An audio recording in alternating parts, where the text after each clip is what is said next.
السلام علیکم ناظرین، خبر سے خبر میں خوش آمدید۔ میں افتخار شرازی۔ ناظرین، پاکستان اور بھارت کے درمیان تعلقات عرصہ دراز سے کشیدہ ہیں، لیکن اس دوران کچھ مثبت خبریں بھی سامنے ہیں۔ کہا یہ جا رہا ہے کہ سری لنکا اور پھر کچھ اور مقامات پہ دونوں ممالک کے درمیان ٹریک 2 گویا کے ذریعے گفتگو کا آغاز ہوا ہے، اور اس کا بنیادی مقصد یہ ہے کہ دونوں ممالک کی قیادت کو مذاکرات کی میز پہ لایا جائے۔ اور اس دوران پاکستان اور بھارت کی جانب سے، بلکہ ہم کہہ سکتے ہیں کہ دونوں ممالک کے 100 سے زائد بااثر افراد نے، جس میں پاکستان اور بھارت کی جانب سے نہ صرف سابق سفراء بلکہ پولیٹیشنز، اور یہاں تک کہ عراق کے سابق چیف نے بھی جو خط لکھا ہے نریندر مودی صاحب کو اور پھر شہباز شریف صاحب کو، جس میں کہا یہ گیا ہے کہ بہتر یہ ہوگا کہ دونوں ممالک ڈائلاگ ٹیبل پر واپس آئیں، اور جملہ یہ بھی کہا گیا کہ دوستوں کے درمیان نہیں بلکہ دشمنوں کے ساتھ درمیان گفتگو کی زیادہ ضرورت ہوتی ہے۔ تو یہ جو ٹریک 2 جو ماضی میں بھی اس طرح کی ایفرٹس ہوتی رہی ہیں، وہ کتنی فروٹفل رہیں، اور یہ جو اب نیا ایک آغاز ہوا ہے، یہ کوئی ایک دونوں ممالک کی قیادت کو مذاکرات کی میز پہ لانے میں مددگار ثابت ہوگا کہ نہیں ہوگا۔ ہمارے ساتھ موجود ہیں چین، امریکہ، اقوام متحدہ میں پاکستان کے سابق سفیر مسعود خان صاحب۔ بہت شکریہ سر وقت دینے کے لیے۔ پہلے تو سر میں یہی جاننا چاہوں گا کہ اس طرح کی کوششیں ماضی میں بھی ہوتی رہی ہیں، بالخصوص جنرل پرویز مشرف کے دور میں ٹریک 2 کے ذریعے یہ انگیجمنٹ ہوتی رہی، اور کہیں نہ کہیں اس سے کچھ پازیٹیوٹی بھی پیدا ہوئی، اور پھر دونوں ممالک ڈائلاگ ٹیبل پہ بھی آئے۔ اس بار کیا کہیں گے سر، یہ ایفرٹ کوئی اسی طرح کا ماحول پیدا کرنے میں کامیاب ہو پائے گی؟ دیکھیے، آپ کو معروضی حقائق کو دیکھنا پڑے گا کہ صورتحال کیا ہے۔ جو بھارتیہ جنتا پارٹی، اس کا کیا موقف ہے، ہندوستانی حکومت کا کیا موقف ہے، اور ان کا موقف جو ہے اس خط کے بارے میں بھی بہت سخت و درست ہے۔ انہوں نے یہ کہا ہے کہ یہ جو ٹریک 2 ٹاکس ہوتی ہیں، اس میں جو بھی ان کی طرف سے جو ریٹائرڈ افسران جاتے ہیں یا اس کے علاوہ جو ملٹری آفیسرز جاتے ہیں، وہ کہتے ہیں کہ ذاتی حیثیت میں جاتے ہیں، اس کا حکومت کے ساتھ کوئی تعلق نہیں ہے۔ دوسری طرف جو ہے پاکستان نے بھی بڑا محتاط بیان دیا ہے۔ پاکستان نے یعنی مذاکرات کو تو ہمیشہ خیر مقدم کہا ہے، اس کو جو ہے کہا کہ ہم ان کے لیے تیار ہیں، لیکن ساتھ ساتھ جو ہے پاکستان نے اس مرتبہ شاید یہ بھی کہا ہے کہ اگر میں غلط نہیں، کہ اگر کوئی ثالث بیٹھے تو گفتگو ہو سکتی ہے۔ اس سے قطع نظر میں سمجھتا ہوں کہ جو اس خط میں لکھا گیا ہے کہ تمام چیزیں،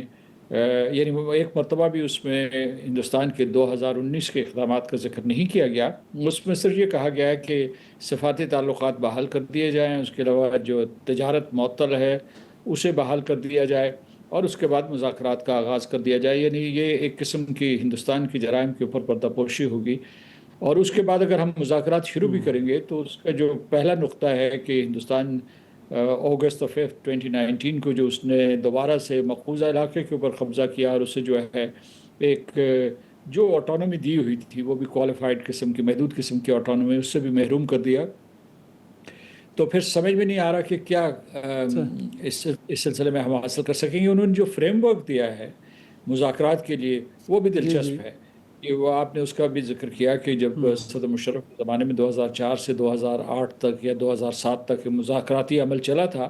وہ مذاکراتی عمل ٹھیک تھا، لیکن وہ اس میں آغاز تو جو بی جے پی کے وزیر اعظم تھے واجپئی، ان کے دور میں اس کا آغاز ہوا تھا، لیکن زیادہ عرصہ جو تھا ان کے جو منموہن سنگھ کے وزیر اعظم، ان کے دور میں ہوا تھا۔ تو وہ واقعی ایک سٹرکچرڈ منظم مذاکراتی عمل تھا، لیکن اس سے بھی کچھ نہیں حاصل ہو سکا۔ اور میں سمجھتا ہوں کہ ہندوستان جو ہے وہ یعنی کشمیر کے اوپر کوئی مذاکرات کرنے کے لیے تیار نہیں ہے۔ وہ جب بھی کشمیر کے اوپر گفتگو ہوتی تھی تو وہ کہتا تھا کہ جناب ہم تو پی او کے اوپر بات کریں گے، یا جو مقبوضہ کشمیر میں دہشت گردی ہو رہی ہے اس کے اوپر بات کریں گے۔ تو ہمیں ذرا سوچ سمجھ کے جو ہے اس قسم کے انیشیٹیوز کے سلسلے میں اپنا رد عمل دینا چاہیے۔ نہیں، یقیناً اس پہ تو کوئی شک نہیں، اور پاکستان کے دفتر خارجہ کی جانب سے بھی رد عمل بڑا محتاط تھا۔ لیکن مسعود صاحب، آپ کو لگتا نہیں کہ اس دوران گویا کہ مودی سرکار نے ڈیفرنٹ اور بھی آپشن اپنا کے دیکھیں. ڈسفنفو لیب کے ذریعے پوری دنیا میں پاکستان کے متعلق ایک جھوٹیا بیانیہ بنایا گیا کہ ایک ٹیررسٹ اسٹیٹ ہے جسے دنیا نے بہرحال تسلیم نہیں کیا. اس کے بعد پہلگام پلوامہ کے اندر فالس فلیگ آپریشن، پھر اس کو بنیاد بنا کے پاکستان پہ حملہ آور تک ہوا. پھر افغانستان کے تھرو ایک پراکسی ہے جو پاکستان کے خلاف اس وقت بھی چل رہی ہے، اس کو بھی پیٹرنائز بھارت کر رہا ہے. بٹ کسی ایک جگہ پہ بھی کامیابی تو نہیں مل پائی، اور اب خود ہندوستان کے اندر سے بھی تنقید ان پہ ہو رہی ہے، اور اگر وہاں سے یہ آوازیں اٹھ رہی ہیں کہ دوبارہ گفتگو کی طرف جانا چاہیے، تو آپ کو لگتا نہیں ہے کہ مودی سرکار کے مائنڈ سیٹ میں بھی کچھ بدلاؤ تو آیا ہوگا کہ نہیں آیا آپ کے خیال میں؟ نہیں، میرا خیال ہے ان کے کسی قسم کا کوئی بدلاؤ نہیں آیا. بی جے پی کے ایک لیڈر نے یہ بیان دیا ہے کہ اگر اس قسم کے کوئی مذاکرات ہوں گے تو وہ جو پہلگام کا واقعے کے لوگ تھے، اس کے جو وکٹمز اور جو شہداء تھے گزشتہ برس کے، ان کے جو شہداء تھے یا ان کے جو مارٹرز جو ان کے، میں صحیح الفاظ استعمال کر رہا ہوں، کہ ان کے ساتھ غداری ہوگی. اور دوسرا یہ ہے کہ میں آپ کو بتاتا ہوں کہ آپ نے صحیح اس کا تجزیہ کر لیا کہ کس طریقے سے ہم اس وقت بھارت کی 3 قسم کی جارحیت کا شکار، 4 میں کہوں گا. پہلی یہ ہے کہ جو انہوں نے پچھلے سال ہمارے اوپر حملہ کیا تھا، ہم نے ان کو شکست دی، اور انہوں نے وہ شکست جو ہے انہیں معلوم ہے کہ انہیں ہوئی، لیکن انہیں قبول نہیں کی، یعنی مطلب عوام کو دھوکہ دینے کی کوشش کی ہے. دوسرا جو ہے، انہوں نے ہمارے خلاف آبی جارحیت کی ہوئی ہے. ابھی بھی جو ہے وہ تقریباً درجن بھر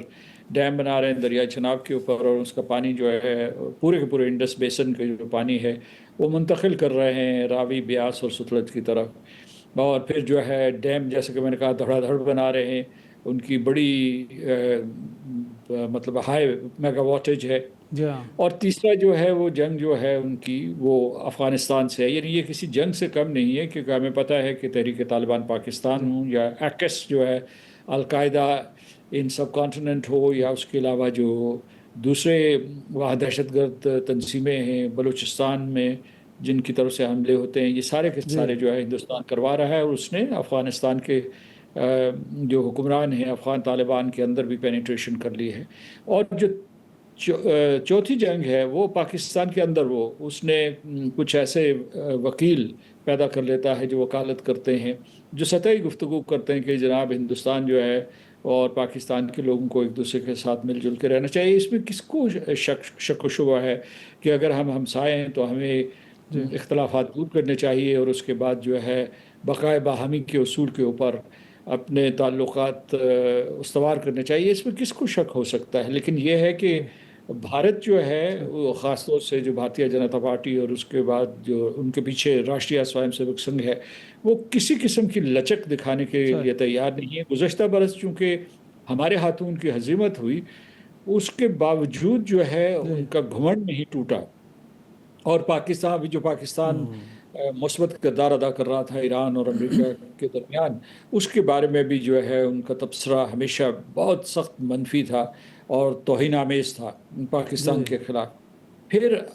اس لیے یہ کہ وہ پاکستان میں ایک لابی کو استعمال کرتے ہیں، اور وہ لابی جو ہے، اس لیے مجھے ہمیشہ یہ خطرہ لگا رہتا ہے کہ پاکستان میں جو ہے ہندوستان کی طرف سے کوئی اشارہ ہے تو یہ لوگ پگھل نہ جائیں. اور جب اس قسم کے، کیونکہ انہوں نے ٹائم بائٹ کرنا ہوتا ہے، عام طور پہ وہ چاہتے ہیں کہ کسی طریقے سے وقت دیا جائے، پاکستانیوں کو ایک مذاکرات کے ایک اور دور میں الجھا دیا جائے. جو انہوں نے خارج از امکان قرار دے دیا تھا بی جے پی کی حکومت نے، وہ تو اتنے غرور کے ساتھ پاکستان کے ساتھ جو ہے گفتگو کرتے ہیں، گفتگو نہیں کرتے. تو اور اس کے بعد انہوں نے اہل جموں و کشمیر کو بہت ظلم و ستم کا نشانہ بنایا. تو میرا موقف یہ ہے کہ اگر پاکستان کسی قسم کی کوئی کمزوری محسوس کر رہا ہے، بحیثیت ریاست اسے کمزوری محسوس نہیں ہونی چاہیے. 2 چیزیں، ایک مارکہ حق ہوا گزشتہ برس جس سے پاکستانیوں کا اعتماد بحال ہوا،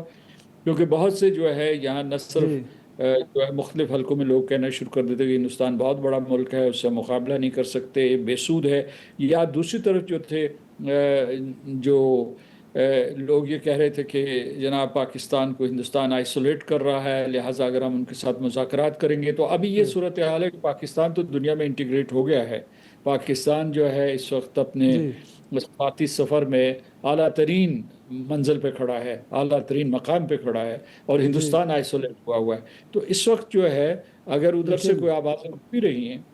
تو ان کا ہمیں تجزیہ کرنا چاہیے، اور پاکستان جو ہے اسے مغربی ایشیا کی ایک بڑی طاقت بن کے ابھرنا چاہیے، ہندوستان کے مد مقابل ابھرنا چاہیے. یہ یعنی مطلب یہ کوئی جونیئر پوزیشن صحیح. لینے کی ضرورت. اور یہ بھی شاید خیر اسٹریٹجک موو ہو سکتا ہے کہ ایسا ملک ہے جو ایک وقت میں تو اسٹریٹجک پارٹنر یہاں پہ تصور ہوتا تھا امریکہ کا، اور ان کے لیے پتہ نہیں کیا کچھ گویا کہ امارات اور انویسٹمنٹس آ رہی تھیں، لیکن اب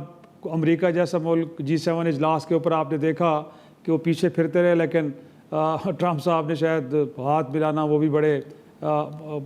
سرد میری کے ساتھ اتنا ہی مناسب سمجھا. یا پھر کینیڈا کے اندر جس طرح سکھوں کو قتل کیا گیا اس کو لے کے وہاں ان پہ تنقید ہوئی، یا اب بھی آپ دیکھیں آج گارڈین میں چھپا ہے کہ جی کس طرح وہ مختلف ممالک پہ جاتے رہے اور اپنا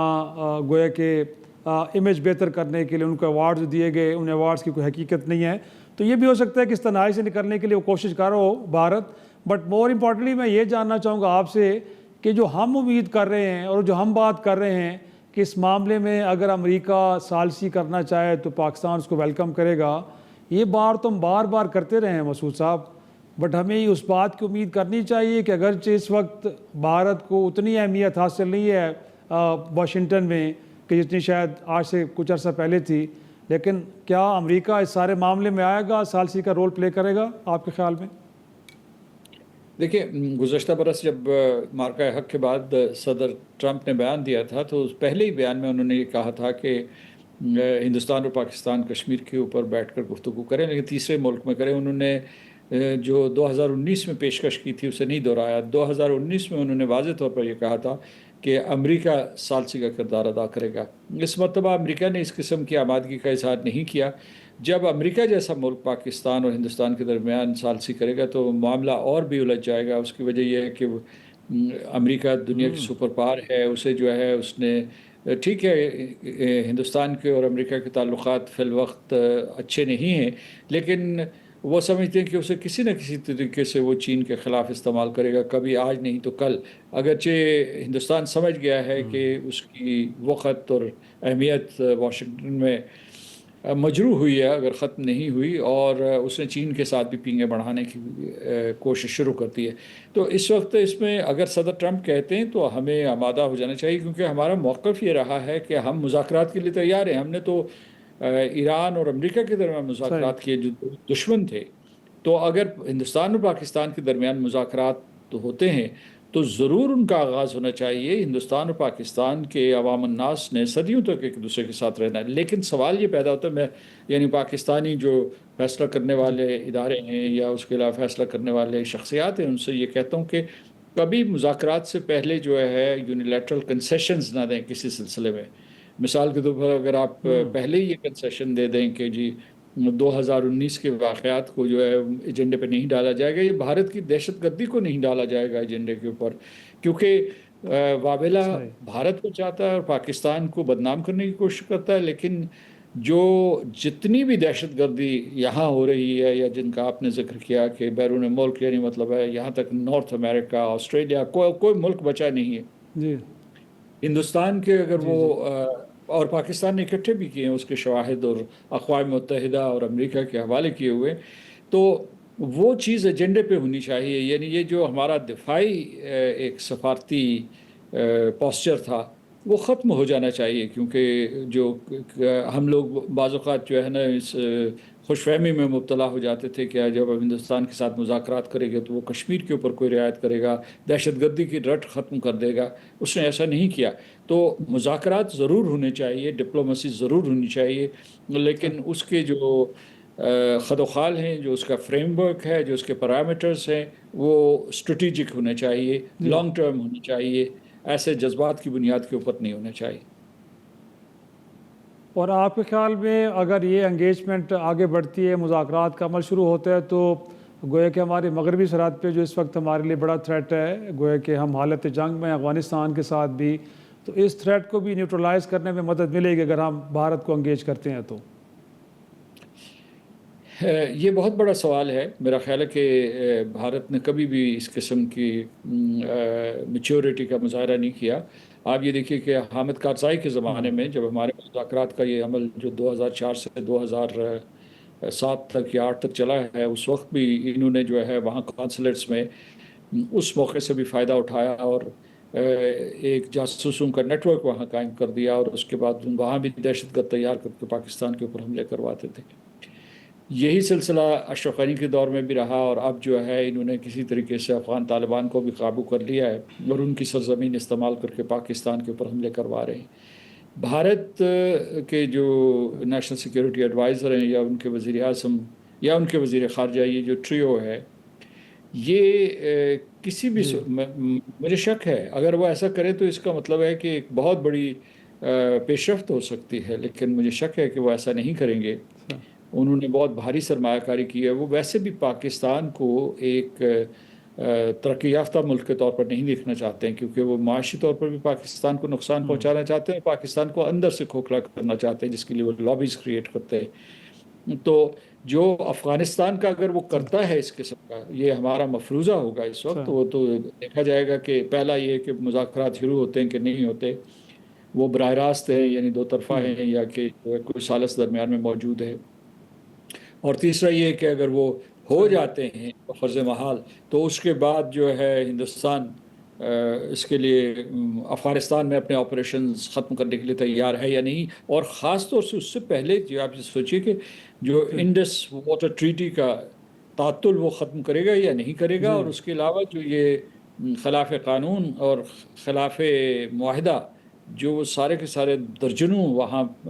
یہ ڈیم بنا رہا ہے، ان کے اوپر کنسٹرکشن ختم کرے گا یا نہیں کرے گا۔ مسعود صاحب ایک چھوٹا سا بریک لیتے ہیں، بریک سے واپس آئیں گے تو گفتگو کے سلسلے کو آگے بڑھاتے ہیں۔